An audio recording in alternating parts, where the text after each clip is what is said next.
تو آئیے مقابلے کو آگے بڑھاتے ہوئے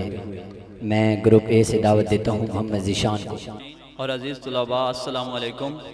مجھے آج جس موضوع پر لب کشاہی کرنے کا موقع ملا ہے وہ دراصل مجھ سے ایک سوال کیا گیا کہ کیا ہم آزاد ہیں؟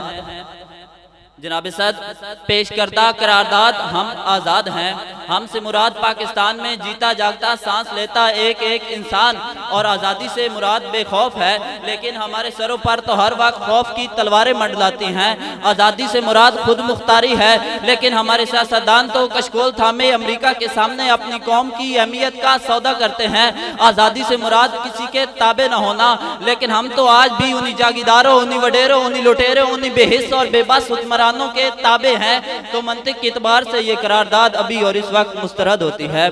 جناب صدر، اس سوال کا جواب لکھنے کے لیے جب میں نے قلم اٹھایا تو میری نگاہوں کے سامنے حق کی بات پر موت کا تحفہ حاصل کرنے والے صحافی عزیز میمن کی لاش آئی، تو پھر میرے دل میں خیال آیا کہ ایسا ایک واقعہ تو ہر ملک، ہر قوم، ہر وطن، ہر دیش، ہر مٹی، ہر جگہ ہو جاتا ہے۔ پھر میرے خیالوں میں سڑک پر جاتی کا نشانہ بننے والی ماں آئی، جس نے میری قلم کو یہ لکھنے پر مجبور کر ہی دیا کہ ہم آزاد نہیں، ہم تو ہوس کے قیدی ہیں۔ اس بات نے میرے دل کو بہلایا ہی تھا کہ اتنے میں اس بات نے میرے دل کو تسلی دی کہ ارے دیکھو، آزاد ملک میں بیٹھ کر ناشکری جیسے الفاظ مت لکھو۔ اس بات نے میرے دل کو بہلایا ہی تھا کہ اے ٹی ایم مشین کے کیمرہ میں منہ چڑھانے والی ویڈیو میرے ضمیر کو جھنجھوڑنے لگی کہ لکھ تو حق لکھ کہ صلاح الدین اپنی پوری قوم سے منہ چڑھا کر یہ کہہ رہا ہے کہ جان کی امان پاؤں۔ ایک بات کہوں، جہاں ذہنی توازن نہ ٹھیک ہونے والے شخص کو بے دردی اور بے رحمی سے مارا جائے وہاں کوئی آزاد نہیں۔ آج میں مارا گیا، کل کوئی اور مارا جائے گا۔ انصاف کا تو سوچنا ہی نہیں، بس مذمت سے کام چلایا جائے، بس مذمت سے کام چلایا جائے۔ جناب صدر، یہ کس آزادی کی بات کرتے ہیں کہ جس ملک میں واٹر کولر کے ساتھ گلاس کو زنجیر سے جکڑ کر رکھا گیا ہو، جس ملک کی سیاستدانوں کی دولتوں میں دن دگنی رات چگنی ہوتی ہو، جس ملک کے سیاستدانوں کے نام پمانہ لیکس میں لیک ہوتے ہوں اور اسٹون مسئلے پر فقط عوام کو لیپ ٹاپ اسکیم کا لولی پاپ دیا جاتا ہو، تو پھر میں کیسے کہوں کہ ہم آزاد ہیں؟ جناب صدر،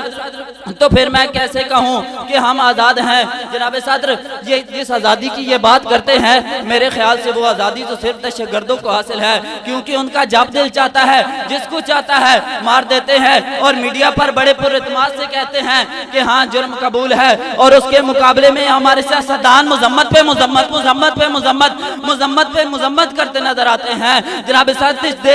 جس دیش میں ماؤں بہنوں کو اغیار اٹھا کر لے جائیں، جس دیش میں قاتل واشی بھی اشراف اٹھا کر لے جائیں، جس دیش کی کورٹ کچہری میں انصاف ٹکوں پہ بکتا ہو، جس دیش کی مندر مسجد میں ہر روز دھماکے ہوتے ہوں، اس دیش کے ہر ایک حاکم کو سولی پہ چڑھانا واجب ہے، اس دیش کے ہر ایک حاکم کو سولی پہ چڑھانا واجب ہے۔ جناب صدر، ابھی میں نے لکھنے کی جسارت کی ہی تھی کہ فلسطین، کشمیر، برما اور چچنیا کے لوگوں نے چیخ چیخ کر پکارا، ارے اے ناداں، تیری تو اس موضوع پر لکھنے کی عمر ہی نہیں، ارے تو آزاد ہے، تو آج لکھنے کو آزاد ہے، تو آج پڑھنے کو آزاد ہے، تیرے گھر کے مرد اپنی عبادت گاہوں میں عبادت کرنے کو آزاد ہیں۔ چلو مان لیا 100 میں سے 20% لوگ معاشرتی برائیوں کی وجہ سے ناکامیوں کا شکار ہوئے ہوں گے، ہمیں تو یہ بھی حق نہیں کہ ہم بیت المقدس پر اپنا پرچم لہرا سکیں۔ ارے آج تو نے قلم کو خود سے آزاد نہ لکھا تو تو نے 1947 کی جدوجہد پر وار کیا،